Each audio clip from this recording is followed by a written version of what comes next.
அவர்கள் தௌராத்தின் சட்டங்களில் மாற்றம் கொண்டு வந்ததை ஏற்கவில்லை. அவர்களுடைய நபிக்கு பின்னால் வந்த ஈசா அவர்களையும் முஹம்மது ஸல்லல்லாஹு அலைஹி வஸல்லம் அவர்களையும் நபி என்றே ஒப்புக்கொள்ளவில்லை. தௌராத்தில் இல்லாத புதிய சட்டங்களை அவ்விரு நபிமார்களும் கொண்டு வந்ததே இதற்கு காரணமாகும். எனவேதான் அந்த யூதர்களுக்கு அல்லாஹ் பின்வருமாறு தெரிவிக்கின்றான்: வானங்கள் மற்றும் பூமியின் ஆளுமையும் அவற்றின் அதிகாரமும் எனக்கே உரியன. படைப்புகள் அனைத்தும் எனது அரசாட்சிக்கும் கட்டுப்பாட்டுக்கும் அடங்கியவை ஆகும்.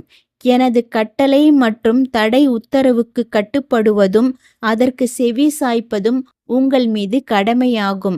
நான் நாடியதை உங்களுக்கு கட்டளையிடவும் நாடியதிலிருந்து உங்களை தடுக்கவும் எனக்கு உரிமை உண்டு. மேலும் நாடியதை மாற்றவும் நாடியதை நீட்டிக்கவும் உரிமை உண்டு.